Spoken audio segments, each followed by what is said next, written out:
আশঙ্কা মতোই শ্রীলঙ্কার উপকূলে আছড়ে পড়ে বিধ্বংসী ঘূর্ণিঝড় দিতোয়া। ঘন্টায় 100 থেকে 110 কিলোমিটার গতিবেগে আছড়ে পড়ে শ্রীলঙ্কার উপকূলে এই সাইক্লোন দিতোয়া। এর ফলে শ্রীলঙ্কায় প্রচুর ক্ষয়ক্ষতি হয়। ঘন্টায় সর্বোচ্চ 110 কিলোমিটার গতিবেগে দমকা ঝোড়ো হওয়ার ফলে ব্যাপক ক্ষয়ক্ষতি এবং সর্বশেষ আপডেট অনুযায়ী 80 জনের মৃত্যুর খবর পাওয়া গিয়েছে। এই মুহূর্তে ঘূর্ণিঝড় দিতোয়া শ্রীলঙ্কা ছাড়িয়ে একেবারে তামিলনাড়ু উপকূল এবং সংলগ্ন দক্ষিণ অন্ধ্রপ্রদেশ উপকূলে এই ঘূর্ণিঝড়। ফলে তামিলনাড়ু উপকূল এবং সংলগ্ন দক্ষিণ অন্ধ্রপ্রদেশ উপকূলে ব্যাপক ঝড় বৃষ্টি শুরু হয়েছে। ভারী থেকে অতি ভারী বৃষ্টির সঙ্গে ঘন্টায় 80 থেকে 100 কিলোমিটার গতিবেগে ব্যাপক দমকা ঝোড়ো হাওয়া হচ্ছে এই সমস্ত জায়গা জুড়ে। ফলে দক্ষিণবঙ্গের এর প্রভাব কতটা রয়েছে, দক্ষিণবঙ্গ জুড়ে বৃষ্টিপাত হবে কি হবে না, আজকের এই গুরুত্বপূর্ণ ভিডিওতে আলোচনা করব। আগামী 4 থেকে 5 দিন দক্ষিণবঙ্গের ওয়েদার কি থাকবে। যদি সুপ্রিয় দর্শক, আজ ডিসেম্বর মাসের 2 তারিখ মঙ্গলবার, এই মুহূর্তে আবার কি গুরুত্বপূর্ণ আপডেট আছে। আলিপুর আবহাওয়া দপ্তরের যে অফিসিয়াল পেজ, সেই অফিসিয়াল পেজে আজ এবং আগামী কয়েকদিনের আবার কি গুরুত্বপূর্ণ আপডেট আছে প্রথমে একবার দেখানোর চেষ্টা করব। Warning for sub Himalayan, West Bengal and Sikkim, Uttarbanga এবং পার্বত্য জেলাগুলির জন্য আবার যে গুরুত্বপূর্ণ আপডেট তাদের লক্ষ্য করা আছে। একেবারে শুষ্ক ওয়েদার থাকবে 2 বঙ্গ জুড়ে, দক্ষিণবঙ্গ এবং উত্তরবঙ্গের জেলায় জেলায় একেবারে শুষ্ক ওয়েদারই থাকবে। যে আলিপুর আবহাওয়া দপ্তর আবহাওয়ার গুরুত্বপূর্ণ আপডেট দিয়েছে তাতে বলা হয়েছে আগামী 1 সপ্তাহে রাজ্যের কোথাও কোনো সতর্কতা জারি নেই, প্রধানত শুষ্ক ওয়েদার বজায় থাকবে। যদি নিম্নচাপের কথা ভাবি, ঘূর্ণিঝড়ের দিতোয়ার কথা ভাবি, তার অভিমুখ, তার কিভাবে অগ্রসর হচ্ছে, সরাসরি স্যাটেলাইটের মাধ্যমে দেখানোর চেষ্টা করব তার অভিমুখ কোথায় রয়েছে। যদি একেবারে দেখি, এই মুহূর্তে ঘূর্ণিঝড় অবস্থান করছে চেন্নাই, নেলোর, এই সমস্ত জায়গায় তার অভিমুখ যেটা রয়েছে, যেটা লক্ষ্য করা যাচ্ছে। যদি একবার চলে যাই সকালের দিকে, যে আবহাওয়ার গুরুত্বপূর্ণ আপডেট, নিম্নচাপের যে আপডেট, তার কিছুটা কম হবে, ঝোড়ো হাওয়া সঙ্গে যে বৃষ্টিপাত কিছুটা কম হবে, সঙ্গে সেই বিজয়ওয়াড়া, কাকিন্দা, এই সমস্ত জায়গা এবং বিশাখাপত্তনম, এই সমস্ত জায়গা জুড়ে একেবারে দুর্যোগপূর্ণ আবহাওয়া পরিস্থিতি হওয়ার সম্ভাবনা রয়েছে। আগামীকালের পর থেকে এই সমস্ত জায়গায় আবহাওয়ার উন্নতি হওয়ার সম্ভাবনা রয়েছে। যদিও দক্ষিণবঙ্গের এর প্রভাব তেমন কিছু নেই। আলিপুর আবহাওয়া দপ্তর থেকে যে আবহাওয়ার গুরুত্বপূর্ণ আপডেট দিয়েছে সেটা একবার দেখে নেব।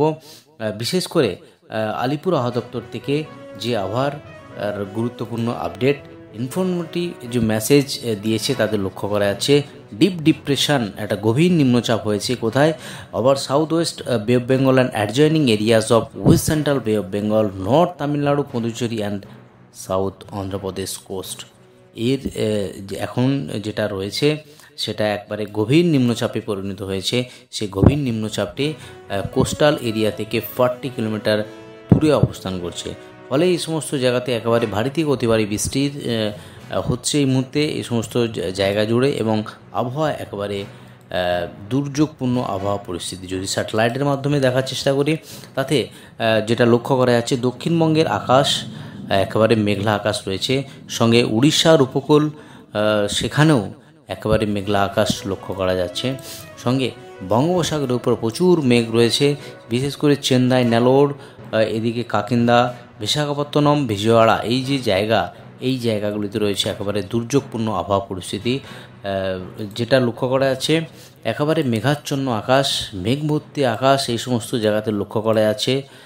ফলে এর অভিমুখ যেটা লক্ষ্য করা যাচ্ছে বিশাখাপত্তনম, কাকিন্দার দিকেই রয়েছে। ফলে উড়িষ্যার উপকূলের জায়গাগুলি তে রয়েছে মেঘাচ্ছন্ন আকাশ, এবং দক্ষিণবঙ্গের বিশেষ করে পশ্চিমাঞ্চলের জেলাগুলিতে এক্সপেক্টেড হালকা বৃষ্টি হওয়ার সম্ভাবনা রয়েছে। দক্ষিণবঙ্গের বিশেষ করে পশ্চিমাঞ্চলের জেলা যেটা লক্ষ্য করা যাচ্ছে পুরুলিয়া, বাঁকুড়া, পূর্ব বর্ধমান, পশ্চিম বর্ধমান, বীরভূম, ঝাড়গ্রাম, এই যে জেলা, এই জেলাতে একেবারে লাইট রেন হওয়ার সম্ভাবনা রয়েছে। এবার একবার চলে যাই কুয়াশার যে ওয়ার্নিং দিয়েছে আলিপুর আবহাওয়া দপ্তর সেখানে লক্ষ্য করা যাচ্ছে আগামী দুদিন পশ্চিমবঙ্গের সর্বত্র সকালবেলার হালকা থেকে মাঝারি কুয়াশার সম্ভাবনা রয়েছে। যে ভিজিবিলিটি রিডিউসিং হবে, fog shallow to moderate fog reducing visibility কম হবে। ফলে ন্যূনতম যে তাপমাত্রা আপাতত 24 ঘন্টার কোনো পরিবর্তন নেই।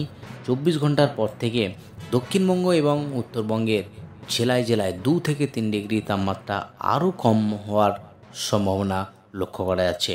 এবার একবার দেখে নেই যে আলিপুর আবহাওয়া দপ্তর থেকে জেলাভিত্তিক পেজে গিয়ে একবার দেখে নেব সেখানে আজ এবং আগামী কয়েকদিনের আবার কি গুরুত্বপূর্ণ আপডেট আছে। জেলাভিত্তিক পেজে যেটা লক্ষ্য করা যাচ্ছে সাউথ বেঙ্গল জেলার পেজে, সেখানে ড্রাই ওয়েদার কন্ডিশন, সমস্ত জায়গাতেই শুষ্ক ওয়েদার থাকবে। Shallow to moderate rain, shallow to moderate fog, যেটা কুয়াশা থাকবে, ভিজিবিলিটি কম থাকবে দক্ষিণবঙ্গের এবং উত্তরবঙ্গের বিভিন্ন জেলায় জেলায় এটা থাকবে। এবার তাপমাত্রার আপডেট একবার দেখে নেব, সেখানে একেবারে সর্বনিম্ন তাপমাত্রা কোথায় কত থাকার সম্ভাবনা রয়েছে। প্রথমেই যদি চলে যায় একেবারে পশ্চিমাঞ্চলের জেলা, সেখানে যেটা লক্ষ্য করা আছে পুরুলিয়া, আসানসোল, শান্তিনিকেতন, সেখানে টেম্পারেচার 14-15 ডিগ্রি কাছাকাছি থাকবে। বিষ্ণুপুর 16 ডিগ্রি, সঙ্গে মেদিনীপুর 16 এবং কলকাতার আশেপাশের যে টেম্পারেচার 17-18 ডিগ্রির কাছাকাছি থাকবে। এবং পশ্চিমাঞ্চলের যে টেম্পারেচার 14-15 ডিগ্রি কাছাকাছি। এবং উত্তরবঙ্গের যে টেম্পারেচার সেখানে যেটা লক্ষ্য করা আছে দার্জিলিং 7 ডিগ্রি, কালিম্পং 11 ডিগ্রি, শিলিগুড়ি 16, রামসাই 13, জলপাইগুড়ি 14, কোচবিহার 14 ডিগ্রির কাছে থাকবে এই টেম্পারেচার। যদি একবার দেখে নিই আলিপুর আবহাওয়া দপ্তর থেকে যে টেম্পারেচার, সর্বনিম্ন টেম্পারেচার কোথায় কত অবজার্ভ হয়েছে রাত্রিকালীন, সেটা একবার দেখার চেষ্টা করব। প্রথমে একবার দেখে নিচ্ছি আলিপুর, সেখানে 18 ডিগ্রি, সঙ্গে কলকাতার আশেপাশের যে টেম্পারেচার 16-17 কাছাকাছি রয়েছে। কৃষ্ণনগর, বাঁকুড়া সেখানে 15.3 সর্বনিম্ন টেম্পারেচার। যদি দেখি দক্ষিণবঙ্গের পশ্চিমাঞ্চলের জেলা 13.5 শ্রীনিকেতন, সঙ্গে 15 ডিগ্রি যে টেম্পারেচার রয়েছে পশ্চিমাঞ্চলের জেলাগুলিতে। যদি দেখি একেবারে উত্তরবঙ্গের যে জেলা, সেখানে 7.5 দার্জিলিং, কোচবিহার 14.1, জলপাইগুড়ি 14.7, আলিপুরদুয়ার 13 ডিগ্রি, রায়গঞ্জ 15, কালিম্পং 12, বাগডোগরা 16.1, বালুরঘাট 17 ডিগ্রি। এই হলো আজ এবং আগামী কয়েকদিনের আবহাওয়ার গুরুত্বপূর্ণ আপডেট। আজই অবধি আবহাওয়ার গুরুত্বপূর্ণ আপডেট নিয়ে ফিরে আসছি পরের ভিডিওতে। আপনি কোন জেলা থেকে ভিডিওটি দেখছেন অবশ্যই জেলাটির নাম কমেন্ট বক্সে জানাতে ভুলবেন না। আর আপনি যদি চ্যানেলটি নতুন দর্শক বন্ধু হয়ে থাকেন, অনুরোধ করবো চ্যানেলটি সাবস্ক্রাইব করুন।